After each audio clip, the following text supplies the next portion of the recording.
लिखे न सत्य को, गुरु बिन मिटे न दोष।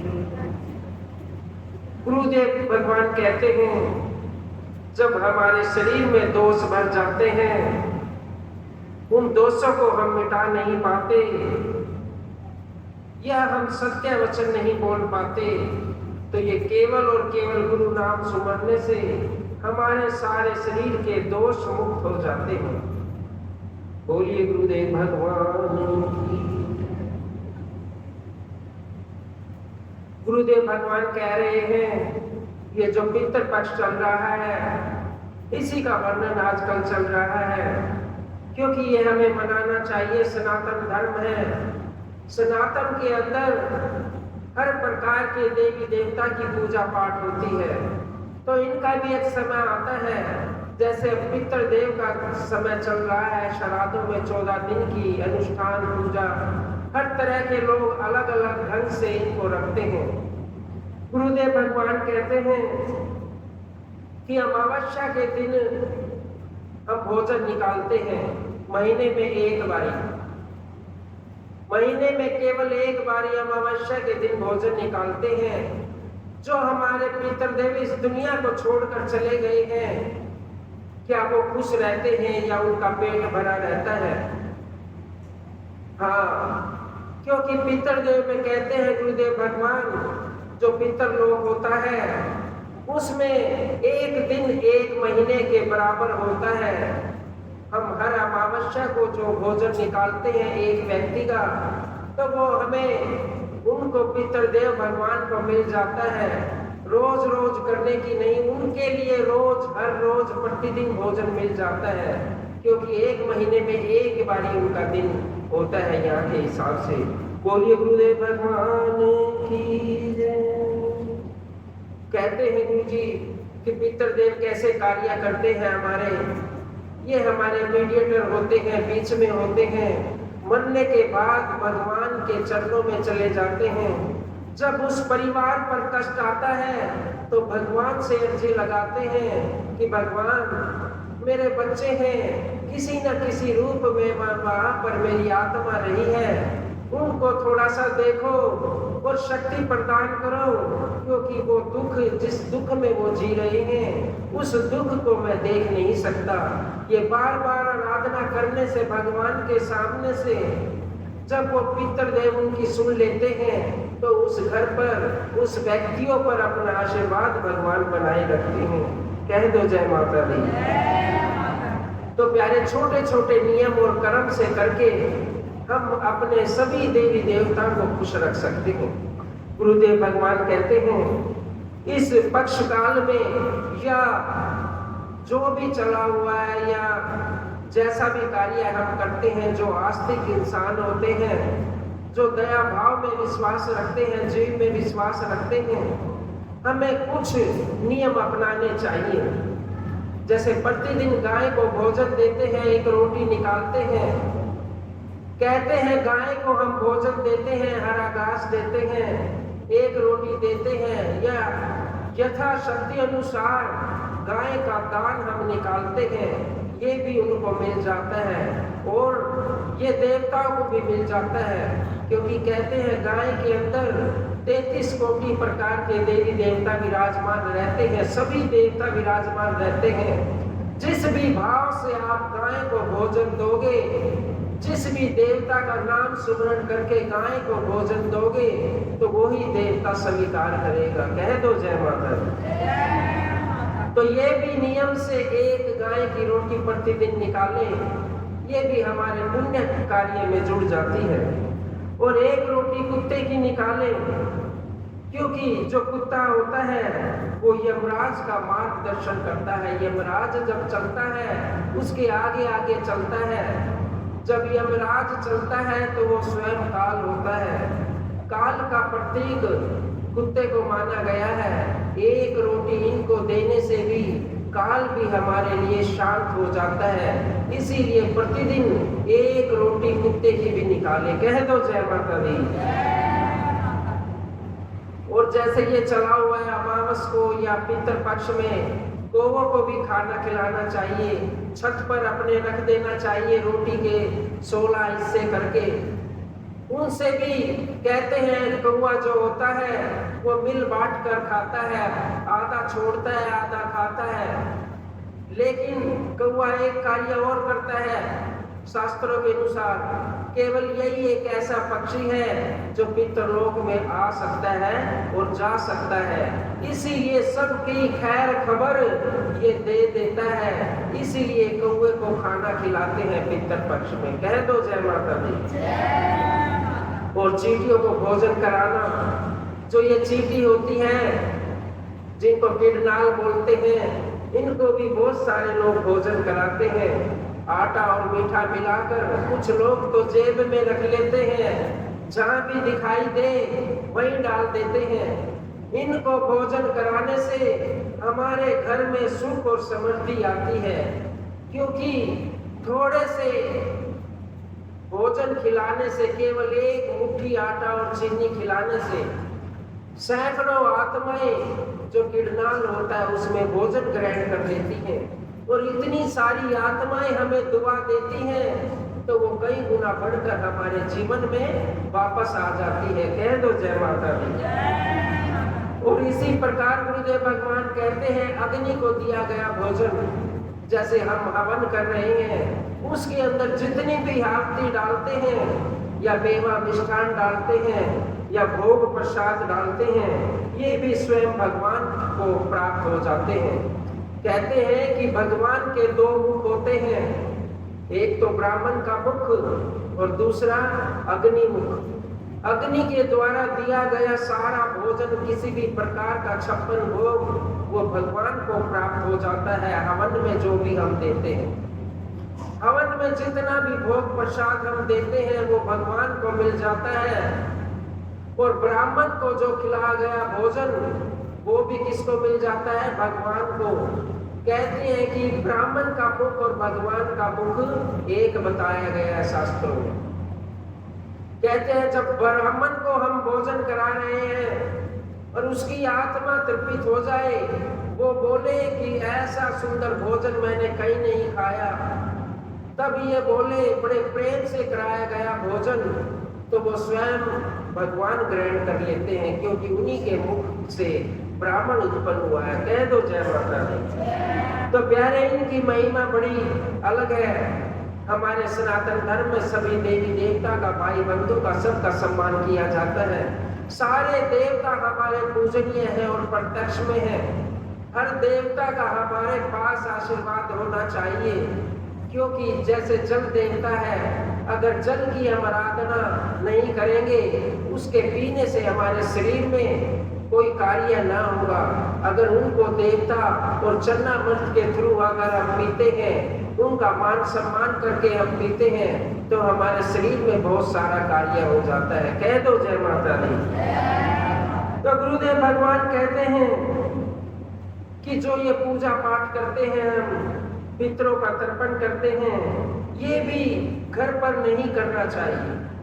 घर पर करने से दोष लगता है और वो पूजा कभी भी पूर्ण नहीं होती। इसको तो केवल 2-4 जगह कर सकते हैं। कहाँ पर? सबसे पहले तो गुरु के दरबार में इसको कर सकते हैं, क्योंकि गुरु दरबार में इस पूजा का करने का महत्व, फल कई गुना बढ़ जाता है। दूसरा, किसी तीर्थ के घाट पर हम कर सकते हैं, जैसे गंगा के घाट पर, यमुना के घाट पर, पूर्ण विधि के रूप से हम कर सकते हैं।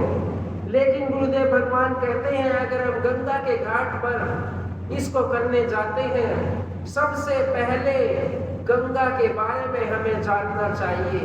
भले ही हम हिंदू हैं, सनातन धर्मी हैं, गंगा के इतिहास को हम जानते हैं, लेकिन फिर भी एक बारी वहां पर बैठकर गंगा के बारे में जितने उपकार गंगा माँ ने हमारे ऊपर किए हैं उनका सुमरण करना चाहिए। उससे हमारा मन पवित्र हो जाएगा, और जब मन पवित्र हो जाएगा उसके बाद हमें गंगा में स्नान करना चाहिए। गंगा स्नान से हमारा तन पवित्र हो जाता है, और उसके बाद क्या करना चाहिए? दान करना चाहिए। कोई भोजन का दान करता है, कोई धन का दान करता है, कोई किसी चीज का दान करता है। कहते हैं दान करने से हमारा धन शुद्ध हो जाता है। एक यही कथा सुन ली किसी भगत ने कि गुरुजी ने बताया है गंगा का सुमरण करो और गंगा के अंदर स्नान करके अपने तन शुद्ध कर लो, और तन शुद्ध करने के बाद अपना धन शुद्ध कर लो। वहां पर गंगा के किनारे थोड़ा शक्ति अनुसार, अपनी सामर्थ्य अनुसार दान कर दो। यही बात, ये प्रसंग किसी व्यक्ति ने सुन लिया और गुरु धारण कर लिया। गुरु जी आपने बड़ी अच्छी बात बताई, मेरी समझ में आ गया कि किस प्रकार स्नान करना चाहिए, किस प्रकार गंगा को मानना चाहिए, यमुना को मानना चाहिए। करता रहा, कुछ दिन निकल गए, समय निकला, गुरुदेव भगवान के पास मैसेज भेजा, गुरुजी कथा सत्संग करवाना चाहता हूँ, सारा रुपया धन मैं लगाऊंगा, आप केवल करने के लिए आ जाइए। गुरुजी ने सोचा बड़ा प्यारा भगत है, कितना धन लगा रहा है सत्संग के लिए, इसका भगवान बेड़ा पार करेगा, मैया रानी इसकी सुनेगी, मनोकामना पूर्ण करेगी। गुरुदेव भगवान से या किसी साधु संत की आत्मा से तो यही आशीर्वाद निकलेगा।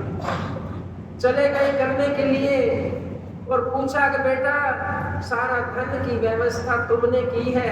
अखा गुरुदेव, पहला दिन सत्संग हो गया। अखा गुरुदेव मैं नहीं की, आपकी कृपा से। आपने बताया था गुरुजी कि ऐसे ऐसे स्नान करना है, ऐसे ऐसे मन को शुद्ध करना है, प्रतिदिन देवी देवताओं के बारे में विचार करना, सोचना, अपने मन को शुद्ध करना, फिर स्नान करना, फिर धन का दान कर देना। उससे गुरुजी मेरा धन बढ़ गया बहुत सारा। गुरुजी ने पूछा कि ऐसा कौन सा कार्य करते हो जो तुम्हारा धन बढ़ गया? हाथ जोड़ लिए, गुरुजी आपने बोला था कि कोई भी धन सब शुद्ध हो जाएगा धन का दान करने से, तो मैं ये सोचकर चोरी करने लगा हूं।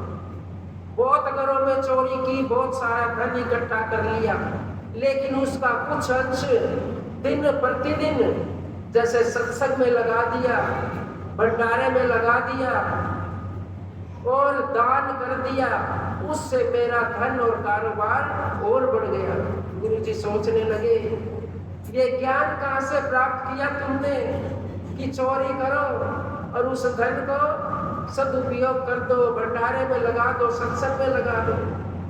बोला हाथ जोड़कर, गुरुजी आपने बोला था उस दिन एक बारी सत्संग में, इसी बात के ऊपर मैंने आपको गुरुजी बनाया था कि धन पवित्र कैसे करना है। मुझे थोड़ी पता था कोई भी धन हो, सब धन एक जैसा है। उस धन का मैं थोड़ा सा दान कर देता हूँ, सामर्थ्य अनुसार उसको धर्म के कार्य में लगा देता हूँ और मेरा धन पवित्र हो जाता है। कह दो जय माता दी। तो प्यारे, ऐसे भाव से पूरे कर्मों से कमाया गया धन भी पवित्र हो जाता है। जब गुरु ने महिमा बताई नहीं, ऐसे नहीं करना है, ये पाप है, उस व्यक्ति ने उस कार्य को छोड़ा और बताए गए गुरुजी महाराज के सदमार्ग पे चलने लगा।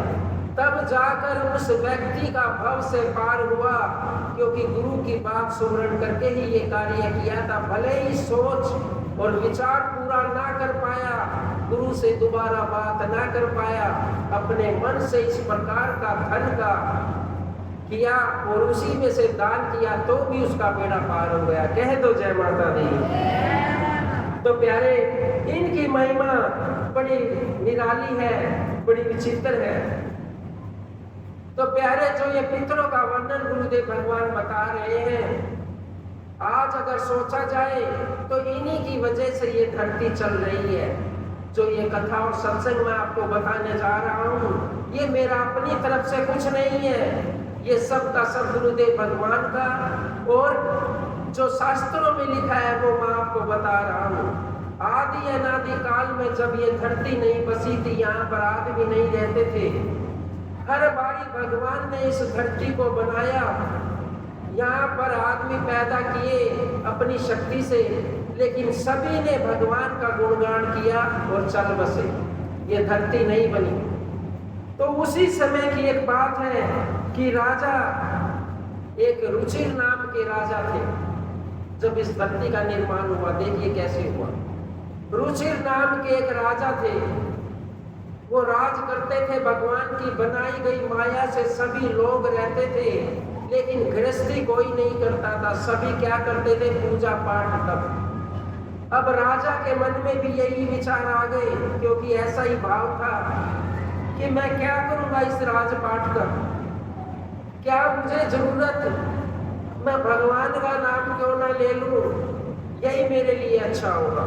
राजा रुचिर ये अपने मन में सोचने लगे, क्योंकि उस समय कोई अभिलाषा नहीं थी, किसी चीज को पाने की कोई कामना नहीं थी, अगर थी तो केवल और केवल भगवान को पाने की कामना थी। जब राजा रुचिर ने ये सोचा और जंगल में निकल गए ऐसे ही और विचरते रहे, एक समय आहार किया और पूरा दिन घूमते रहे और भगवान का नाम रटते रहे।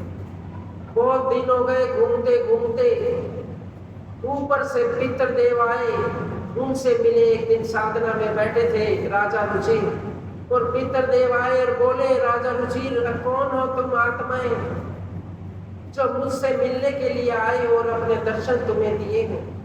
जब राजा रुचिर ने ये बोला तो कहने लगे, हम तुम्हारे पूर्वज हैं जो इस सृष्टि पर आ रहे हैं लेकिन आगे नहीं बढ़ रहे हैं, जो तुमसे पहले इस धरती पर हम उत्पन्न हुए थे वो है। हम तुम्हें एक बात बता रहे हैं, तुम राजा रुचिर हो, केवल एक ही संतान हो और तुम्हारा कोई भाई बंधु भी नहीं है जो भगवान ने किया हो। लेकिन हम तुम्हें एक बात बताते हैं, अगर तुमने विवाह नहीं किया या तुमने गृहस्थ आश्रम नहीं संभाला और दान दक्षिणा यजमान की पूजा पाठ भगवान की नहीं की, तो हम पितरों का तो कुछ नहीं होगा, हम भूखे मर जाएंगे, हमें कुछ भी नहीं मिलेगा। हमें पूजने वाला और हमें पूछने वाला इस संसार में, इस ब्रह्मांड में कोई भी नहीं रहेगा।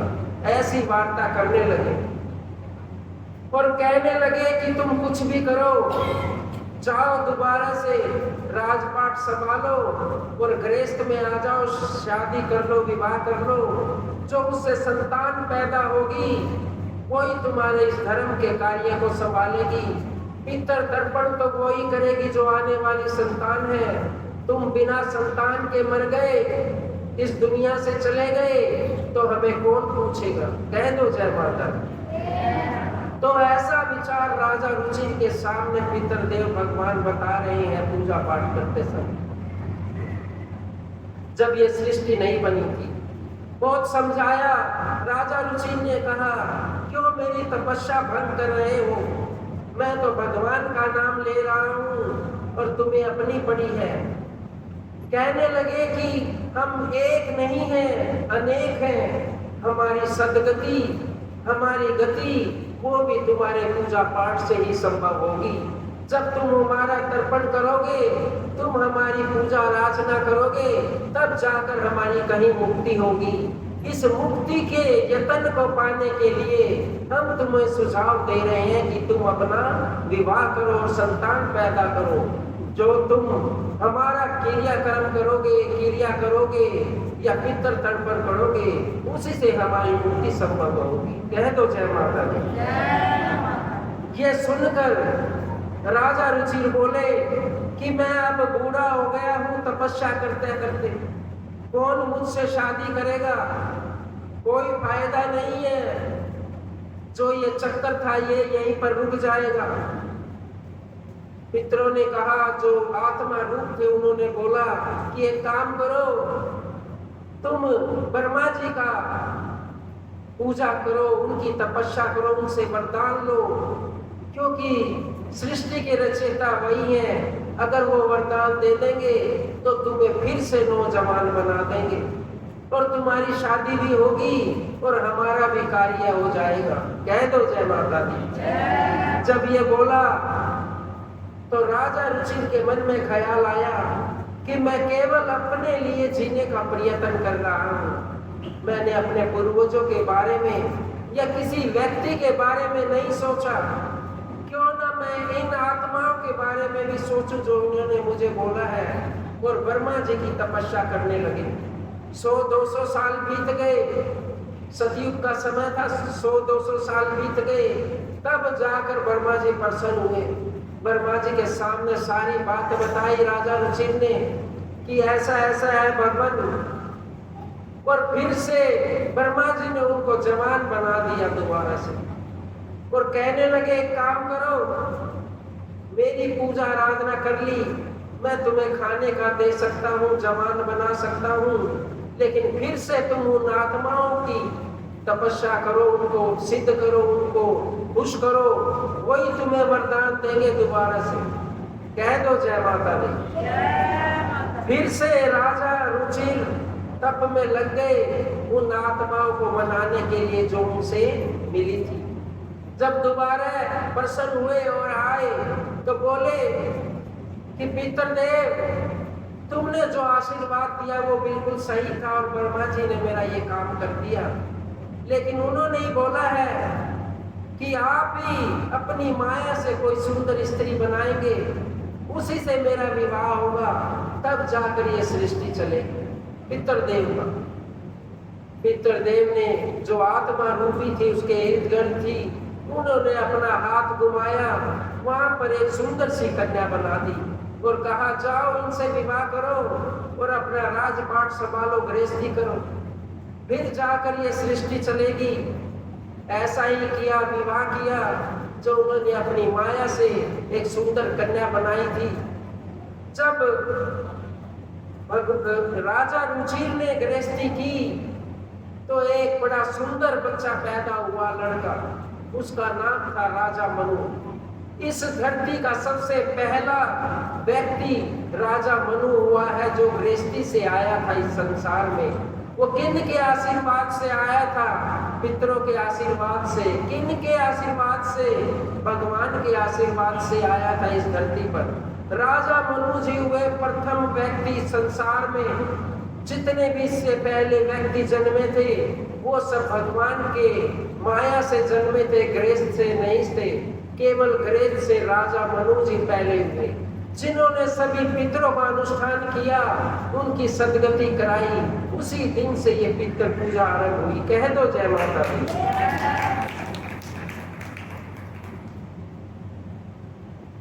तो प्यारे, जब ये कार्यक्रम शुरू हुआ, भगवान जी भी सब प्रसन्न हुए कि जो हमने सृष्टि बनाई थी उसका ठीक से लालन पोषण होने लगा। राजा मनु की जनसंख्या बहुत बढ़ गई और आशीर्वाद दिया, भगवान जी आ गए कि तुमने अपना कार्य बड़े अच्छे भाव से किया है। सभी साधु संतों की पूजा पाठ की, उनके कार्य करवाए, धर्म के कार्य करवाए और ये गृहस्थी बनाकर तुमने सृष्टि का कार्य भी किया है। लेकिन प्यारे भगवान जी कहते हैं, गुरुदेव भगवान कहते हैं कि ये सब कार्य तो हो गए, लेकिन एक कार्य तुझे फिर भी करना पड़ेगा, वो नहीं छूटेगा। सारी पूजा पाठ कर लो, सभी नियम अपना लो, कुछ भी कर लो धरती पर, एक कार्य तो बहुत जरूरी करना पड़ेगा। कह दो जय माता दी। गुरु जी बोले, राजा मनु जी बोले क्या? अपने गुरु से पूछ रहे थे क्या करना पड़ेगा? मैंने सब कार्य कर दिए, सब कुछ कर लिया, देवी देवता भी आ गए, क्योंकि आ तो गए हैं, मानते भी हो, लेकिन इनकी आराधना भूल गए तुम, क्योंकि उस समय में देवी देवता आ जाते थे थोड़े से उसमें। लेकिन अब पाना कठिन नहीं है, उससे भी आसान है। किसके माध्यम से? सत्संग के माध्यम से पाना आसान है कि एक कार्य करना पड़ेगा, सब कर लेना और करने भी जरूरी है। कौन से? कर ले प्रभु से प्यार, नहीं तो पछताएगा। कर लो प्रभु से प्यार, नहीं तो पछताएगा। झूठा है संसार, धोखा खाएगा। झूठा है संसार,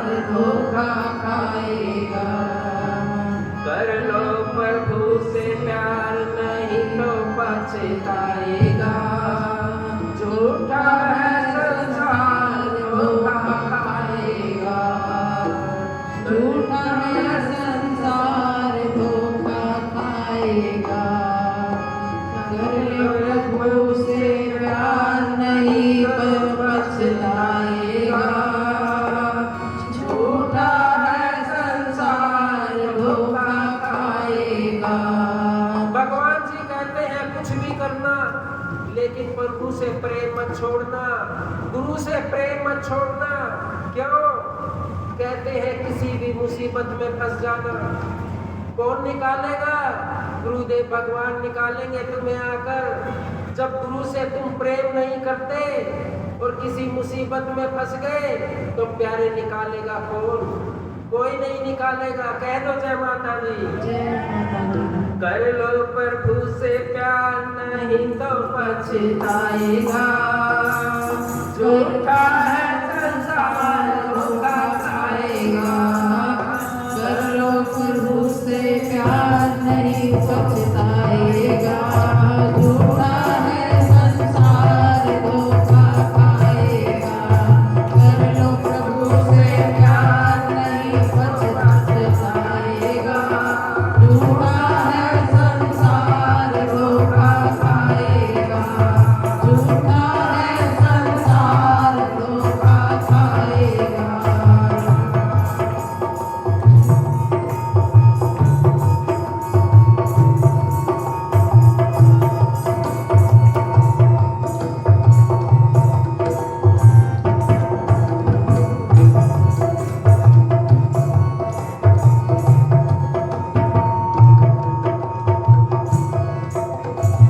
माया के जितने धंधे सब झूठे हैं बंदे। माया के जितने धंधे सब झूठे हैं बंदे। उनके तन उजले मन गंदे, अखियों से बिल्कुल अंधे। उनके तन उजले मंदे, अखियों के बिल्कुल अंधे। नजर क्या आएगा? झूठा है संसार धोखा खाएगा। करके प्रभु से प्यार नहीं पछताएगा। झूठा है संसार धोखा खाएगा। करके प्रभु से प्यार नहीं पछताएगा। झूठा है संसार धोखा खाएगा।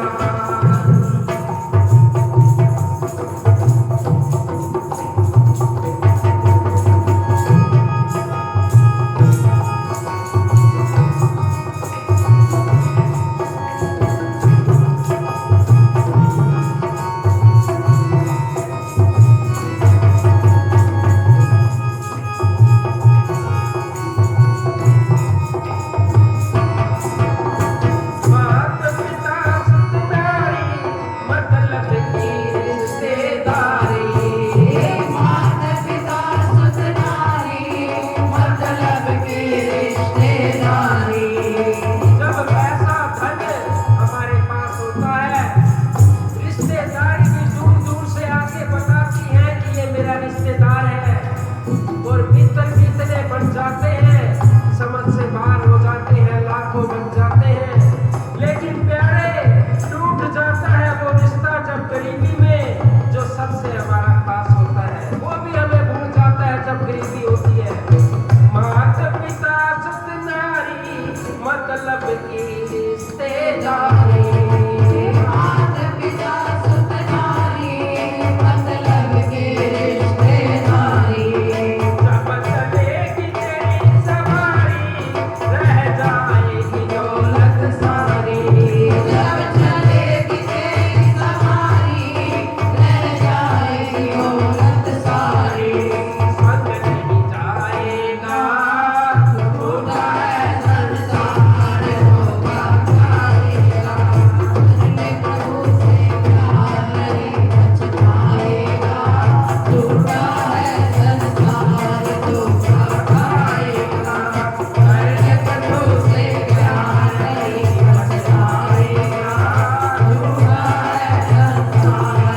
उसको मानने का यहाँ पर बैठकर सुन लिया, घर जाकर अपने काम धंधे पर भूल गए और बार बार कहते हैं ले मान गुरु